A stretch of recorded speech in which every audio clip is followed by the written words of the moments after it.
Hello my all sweetie, welcome back to my channel. আজ আমি explain করব the water 4 elements episode 4 part 3। এপিসোডের শুরুতে আপু আর প্রেমকে দেখায়। আপু প্রেমকে আস্ক করে, প্রেম আজও লাডা আসেনি? এটা শুনে প্রেম বলে, নো বস লেক, মিস লাডা আজও আসেনি। ওই স্যাটারডের পর থেকে লাডা আসেনি।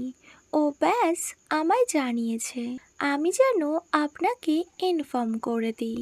ওয়েল, তখন বস লেক আস্ক করে, ওয়েল প্রেম, তুমি ওর থেকে ডিটেলস জানতে চাওনি?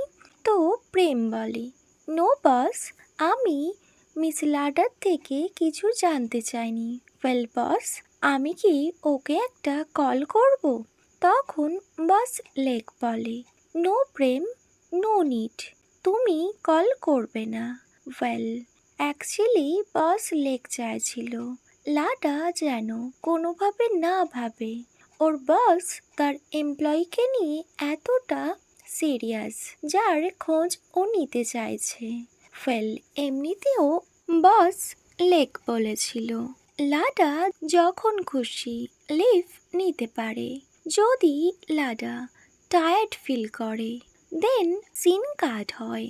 লাডাকে দেখায়, অ্যাকচুয়ালি লাডা ওর ফ্রেন্ডের সাথে দেখা করতে এসেছিল। লাডা বলে, আমি ভীষণ খুশি নিট, তুমি আমার সাথে আবার ফ্রেন্ডশিপ করে নিয়েছো। এটা শুনে লাডার ফ্রেন্ড স্মাইল করে আর বলে, লাডা, আমি কখনো রিয়েলি তোমার উপর আপসেট ছিলাম না। আমি জানতাম আমি যদি তোমায় রেসিস্ট করার চেষ্টা করতাম, বাট তুমি কখনোই আমার কথা শুনতে না আর ওই ক্রেজি আইডিয়া নিয়ে বেশি থাকতে। তাই আমি সব কিছু তোমার উপর ছেড়ে দিয়েছিলাম। তুমি যেটা ঠিক মনে করবে তুমি সেটাই করবে। বাট ফাইনালি তুমি নিজের ডিসিশন চেঞ্জ করেছো, তার জন্য আই এম সো হ্যাপি।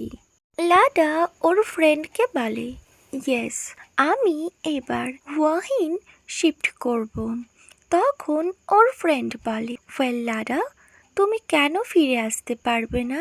তুমি তো তোমার ব্রাদারকে হেল্প করবে না, সো তুমি ওখানে এখনো কেন পড়ে আছো? লাডা বলে, ফার্স্ট আমি কিছু প্রুফ অ্যারেঞ্জ করতে চাই। আমি সাডেনলি কোনো ডিসিশন নিতে পারি না উইদাউট এনি এভিডেন্স। নিড বলে, লাডা, আমি নোটিস করছি তুমি অনেকটা ম্যাচিওর হয়ে গিয়েছো। লাইক এটা 1 মান্থ না, তার থেকেও বেশি। লাডা তখন বলে, ইয়েস, অ্যাকচুয়ালি আমি এখন আমার প্রফেশন নিয়ে ভীষণ সিরিয়াস। তখন নিড বলে, হোয়াট অ্যাবাউট ইয়োর বস আপু? নিটের ফেসে বস আপুর নাম শুনে লাডার ফেস ভীষণ সিরিয়াস হয়ে যায়। তখন লাডার ফ্রেন্ড বলে, হোয়াট হ্যাপেন লাডা, তোমার ফেস এতটা সিরিয়াস কেন লাগছে? ওয়েল, লাডা বলে, নিট, আমি কোনোভাবেই ওই বসের ব্যাপারে কোনো কথাই বলতে চাই না, আমাদের টপিকটা চেঞ্জ করো। তখনই নিট বলে, হোয়াট হ্যাপেন লাডা? ওয়েল, বস আপু কি ভীষণ স্ট্রিক্ট না, তুমি ওনাকে অ্যাডজাস্ট করতে পারছো না? লাডা ভীষণ সিরিয়াস ফেস করে বলে, নিট, তুমি জানো উনি ঠিক এমন পার্সন যেসব পার্সনরা অন্যকে হোপ দেখায় বাট নিজে কখনো কোনো বিষয় নিয়ে সিরিয়াস হয় না। ওয়েল, নিট বলে, আমরা টপিকটা চেঞ্জ করি। বাই দ্য ওয়ে লাডা, তুমি যখন ওই রিসর্টে থাকো তোমার উপর কেউ ইন্টারেস্টেড নয়?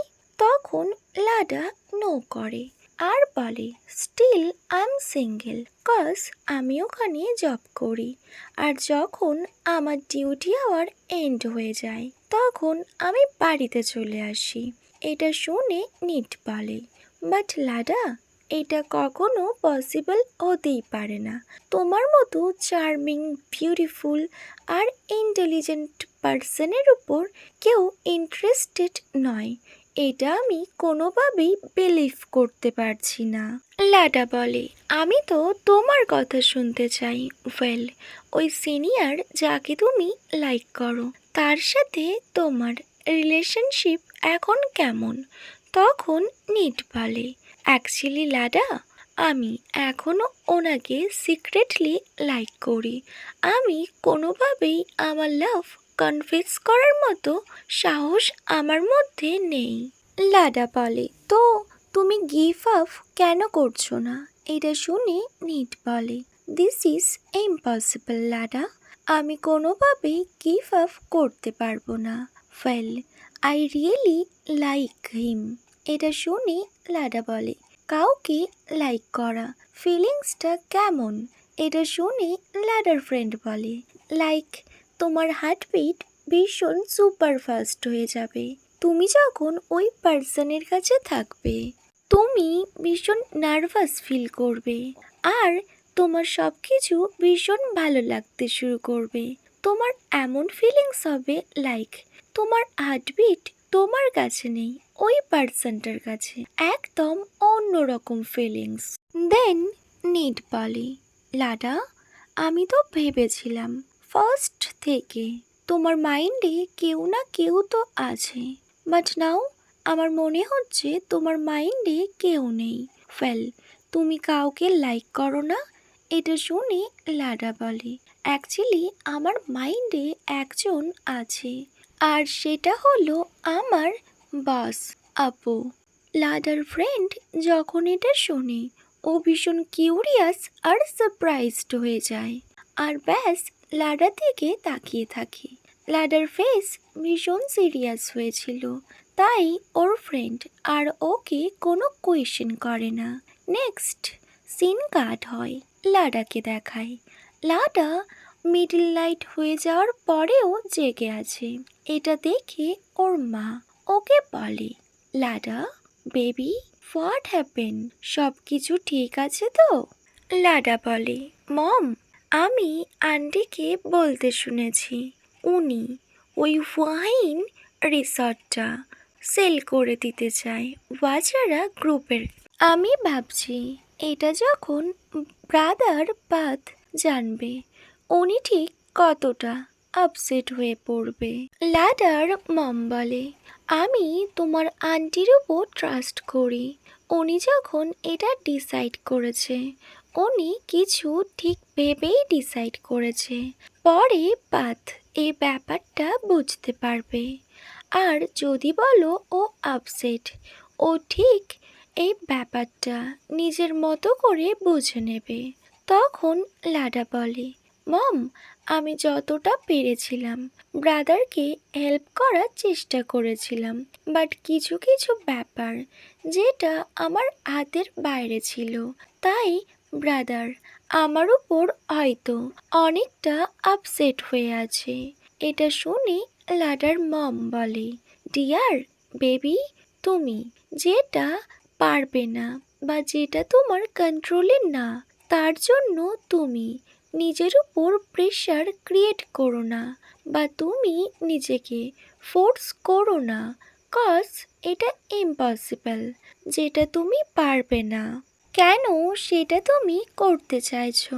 ওয়েল, তুমি যতটা পারবে তুমি ততটাই করবে। আর তুমি তুমি আমার কাছে ভীষণ এক্সপেন্সিভ। আমি জানি তুমি ভীষণ অনেস্ট। ওয়েল, আমি তোমায় নিয়ে ভীষণ প্রাউড ফিল করি Lada, cause you are my daughter. Lada ওর মমের থেকে এইরকম কমপ্লিমেন্ট শুনে ওর মমকে টাইটলি হোল্ড করে নেয়। আর ও ভাবতে থাকে ও সবসময় ওর ব্রাদার পাথের সাথে ভীষণ অনেস্ট ছিল, বাট ওর ব্রাদার ফাতিন গ্রুপের সাথে ভীষণ ডাটি গেম প্লে করতে চেয়েছে, যেটা লাডা কোনোভাবেই করতে পারেনি। ওকে মাই অল সুইটি, এখানেই দি আর্থ 4 এলিমেন্টস এপিসোড 4 পার্ট 3 এন্ড হয়। wait for my next video. Bye. Good night.